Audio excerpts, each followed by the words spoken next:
crois que, en tout cas pour notre part, nous sommes satisfaits de cette audience parce qu'en fin de compte, c'est ici que ça se passe. C'est au tribunal que ce dossier se plaide. Ce n'est ni dans Facebook, ni dans les réseaux sociaux. J'avais averti il y a 2 ans que lorsque cette affaire va venir au devant du public, beaucoup de gens seront surpris. Et je note que depuis hier, il y a des gens qui ne dorment plus. Même des gens qui sont dans le domaine de la communication ont du mal à rendre compte de cette session.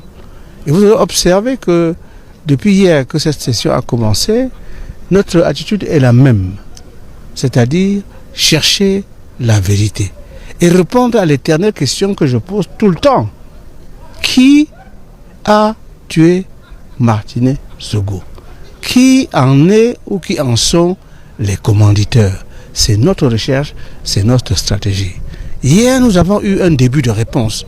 C'est vrai que cela a sonné comme un coup de tonnerre dans l'espace médiatique camerounais, voire international, où finalement on se rend compte que, après toutes ces enquêtes, le procureur de la République aujourd'hui, le commissaire du gouvernement, qui déroule en ce moment ses témoins.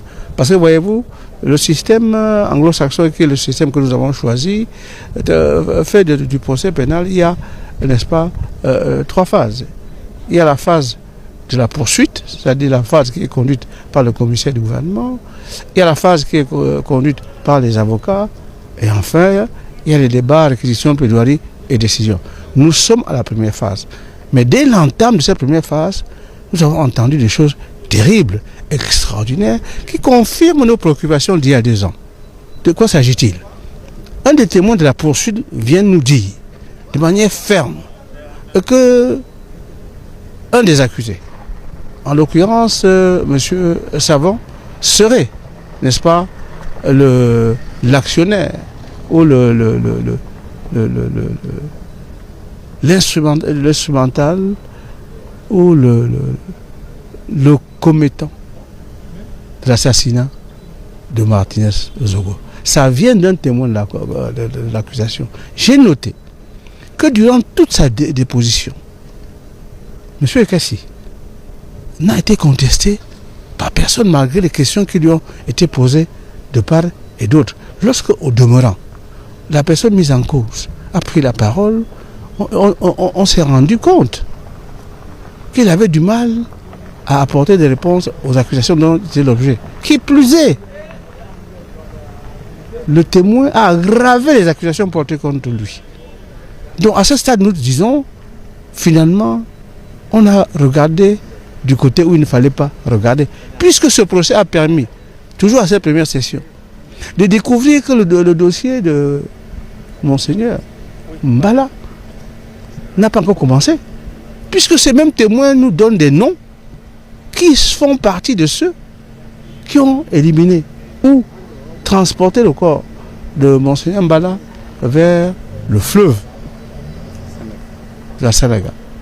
En réalité, voyez-vous, nous assistons à un basculement extraordinaire.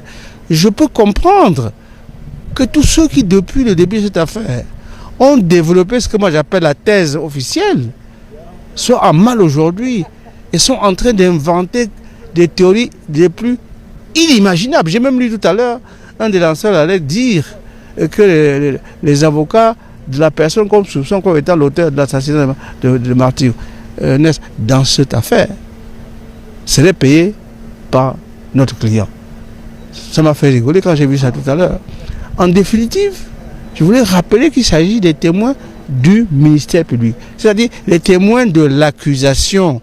Donc c'est l'accusation qui soutient par son témoin que l'auteur de l'assassinat de Martinez Zogo n'est pas de notre côté.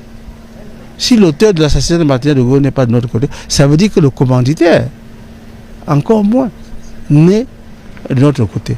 Je vous promets que dans les jours et semaines qui arrivent, on va avoir encore des fortes révélations. Parce que ce qui s'annonce, c'est un procès qui, jusqu'ici, est transparent, qui est conduit par ces 3 juges dans la plus grande dextérité et, pensons-nous, dans la plus grande impartialité. Nous souhaitons que si ceci se maintient, on va savoir. On n'aura pas que cet unique nom qui est sorti hier. On aura d'autres noms. Parce que les éléments pour avoir d'autres noms existaient déjà dans ce dossier. C'est ainsi, par exemple, l'audition, n'est-ce pas, d'enregistrement audio dont a parlé, n'est-ce pas, M. Kassi. Nous avons demandé que cet enregistrement soit diffusé au tribunal pour que nous tous nous entendions, parce qu'on nous annonce que les noms sont dans cet audio. Le témoin a eu peur de les citer, mais nous espérons qu'au moment où cet audio va être diffusé, nous saurons en fait définitivement quels sont les commanditaires de l'assassinat de votre confrère Martinez Ozogo. Moi, je vous invite, les uns et les autres, à rendre fidèlement compte des travaux, parce que j'ai vu une espèce de compte rendu qui était pour le moins léger. Évidemment, ça vient toujours de ceux qui, au début de cette affaire, avaient une thèse complètement indéfendable. Il voit aujourd'hui que leur thèse s'écroule petit à petit et ils n'ont pas la dignité de ce comportement comme des bons journalistes pour rendre compte. Parce que le journaliste est là pour rendre compte et non pour ajouter aux faits des choses qui n'existaient pas. Enfin, moi je voulais vous dire que d'abord, cet examen en session fut une de nos premières demandes au tribunal. Nous sommes très satisfaits qu'on ait mis cette affaire en session.